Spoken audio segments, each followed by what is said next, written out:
Hey everybody, Jack here from the Jane community team. I'm back again this week with Brooke to talk about our relationships feature. So today we're going to have a little look at how you can use relationships um, as an administrator and as a client to grant specific permissions to related profiles within your Jane account.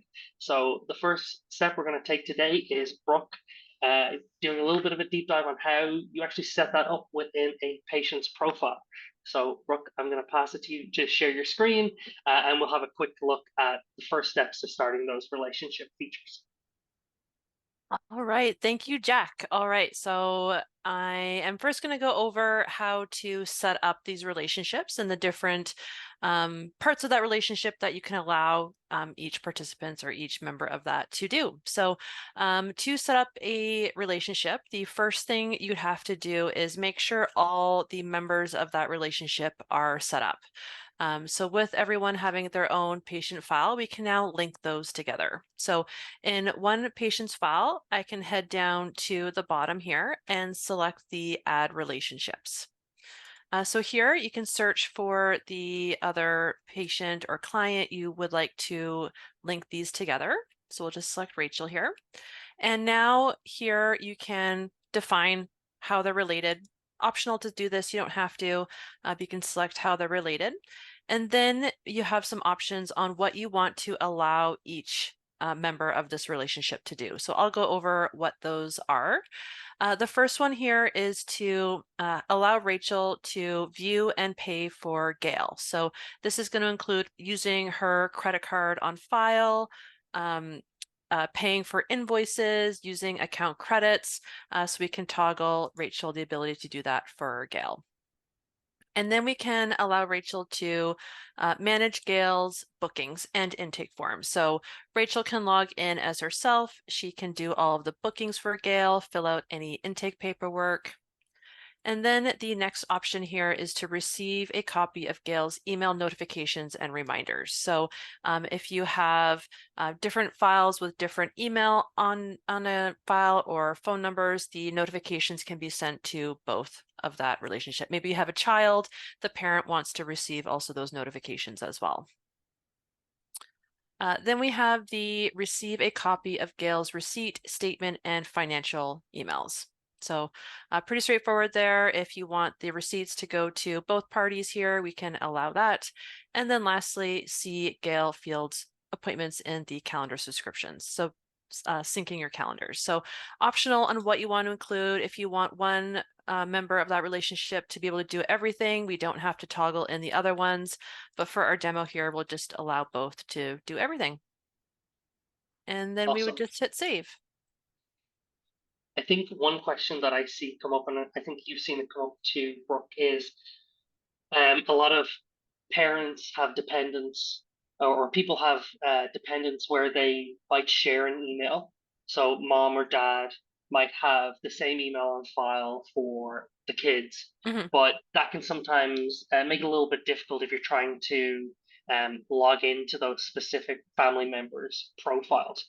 Yeah, A well, little I'll reason. first kind of maybe go over um, that email. So first off, multiple clients or patients can have or can use the same email as their contact email in their file. So that doesn't need to be unique to each individual patient. However, if that email, if somebody has decided to use it for their username to log into their patient portal and to do all of that stuff on there, that email is now no longer able to be used for another patient's username. So they're two kind of completely different things. So usernames do have to be unique. So we can't have multiple of the same one being used for different patients. If there's somebody, and this is the same for any staff member and a patient, if anybody does want to change their username or their passwords for their portal, they can do that themselves on their patient portal. So on their patient portal, in their My Account area here, they can just head to the username and passwords. And so if maybe they want to use that email for a username for another member of their related family members there, they can change theirs and it releases that username to be used for somebody else. Awesome. And then I think this kind of comes up if people are related in Jane with the relationships feature, they may be booking each other into group sessions with each other. Mhm, So from the admin side, maybe you can show us how to set up a group, and then we'll pop onto the patient side and mhm. maybe see that in action. Yeah, so a group is a kind of different feature here. So groups you can link. So if you're using our group appointments feature, you can link participants of that group together for easy booking. So rather than booking in each individual participant of that group, you can just book in one and the full group is booked in for that. So if you wanted to set that up, we can go ahead and select our groups button here on the patient file and then select new group. And we'll just call this Rachel and Gail. Now they are already related, so it just automatically will give me the option to add Rachel there. If they weren't yet connected in that relationship, I could select that new member and add them and type in their name. Awesome. So they don't actually have to have a relationship set up in Jane to create a group for them. Correct. Yeah. Yeah. Awesome. So Um, it could even be like a class group of yeah. people. Yeah, Awesome. yeah, yeah. One thing I will also mention on this relationship feature here is you can have multiple patients obviously related to one another, but if you, for example, relate if you've got maybe separated parents and you wanted to link the children together, the parents aren't linked together themselves if you don't want to. So it would just be the children to each of their parents. Awesome. Awesome. Yeah, well, maybe we can pop into the booking side of it Mhm. for patients and see what that looks like for them. Yeah, definitely. So, I am currently logged in as Gail, so we linked her together with Rachel. And when Gail logs in, she doesn't need to log in as Rachel to manage those bookings with that relationship set up. She just has to log in as herself. And so she can go through and book an appointment. And this step here is just as if she was not related to anybody. She can select when she or the related person she's booking in for is wanting to book in. And when we hit continue, this here is when I select who this booking is actually for. So if it's for Gail, I can just select her, or if it's for Rachel or any other related clients, as long as I allow to book for the other one. Awesome. All right, so now we just booked here. And then on this post-booking page, they can even see here who that client, who that patient, who they booked in for is right here. Awesome. And then maybe we can have a look at what it looks like booking as a group if we were to book Mhm. into like a group class. That'd be cool. Yeah, definitely. So group is very similar. So when I select our group session and I select when I want to book in for, here I get to select which Mm, participants of that group are actually coming. So if I am connected with, more than just two people here, if I've got, four people connected, if one of them's not going to be attending that day, I don't have to book in everybody. awesome. Easy. Very easy. Yeah. Awesome. Then maybe we can pop into the admin side of things because I know that you mentioned that you can use actually credits that are on one person's profile to pay for another one's. Hmm. And so that's new and new to me. When I started, we couldn't do that. Now Hmm. you can. So maybe we can see that in action. Yeah, definitely. It's definitely a new feature that, yes, when we both started here, it was not available. I believe the workaround was this credit that maybe Gail has, I'd have to put this onto a gift card, and then I'd either transfer that gift card amount to the other person or just use that gift card when I am processing. But this is very a bit more straightforward. So here with this is related, or sorry, this is required to have this relationship set up specifically with the ability for Gail to view and pay for the other person that we want to pay for. So this is requiring that relationship to be set up. And so, for example, here, if I go to Rachel, she currently has a $140 balance owing. Now, the key thing to using another patient's credit is you have to start on the patient file who has the credit. So if I were to select Rachel's invoices to pay, and even though they're connected, I am not able to use Gail's, I can use her credit card on file, but I'm not able to use the actual credit that's sitting on her account. To use another client's credit, we have to start in this example on Gail's account. So even though she doesn't have a balance owing, if I go to that receive payment page, here I have the option to show me which invoices of Rachel's are owing. So Gail had a $50 credit. Let's just charge $40 today. And when I hit next here, I have the option to use Gail's credit on account right here. Awesome. That's a lot easier than swapping virtual gift cards with each other. Yes, a lot easier.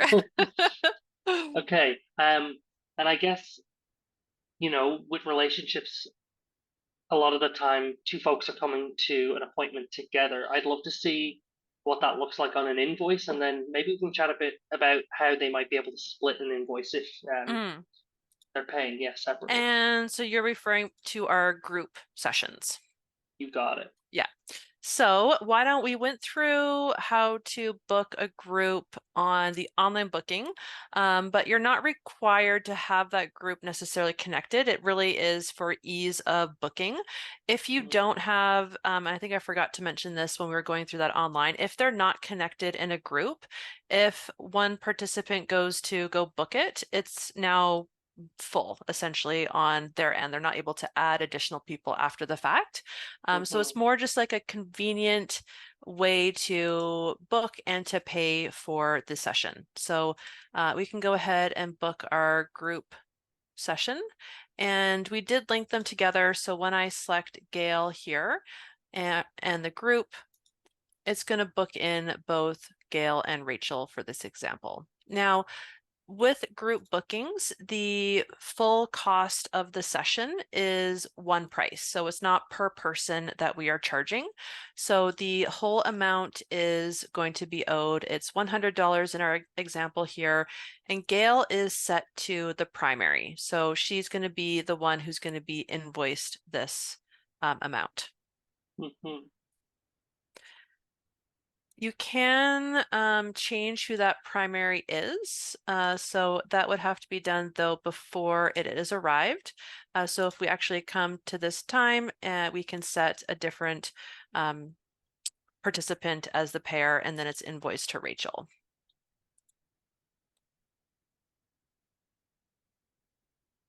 Awesome. And then I guess if, let's say, Rachel and Gail wanted to split that fee, what would the workflow be for taking Yeah. $50 off each? Yeah, so if Rachel wants to pay 50 on this first page here, actually she owed for another invoice. This is for January, July, we won't charge that one. I can change this to $50 on this first page here, which is just changing the amount I'm collecting at this time. It's not Mhm. changing the invoice. The invoice is still $100, but we're just collecting 50. It's a partial payment for this right now. And we can pay, we'll just do a cash payment and hit next here.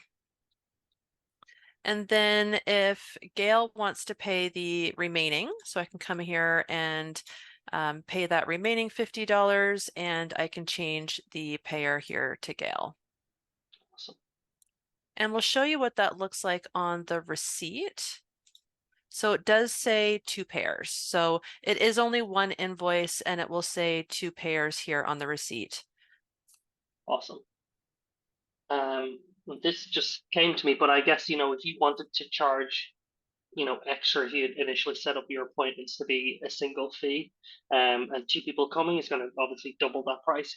Um, you could just use an adjustment, right, to change that price, or how would you do it? You could use an adjustment, but you could definitely use an adjustment for that as well.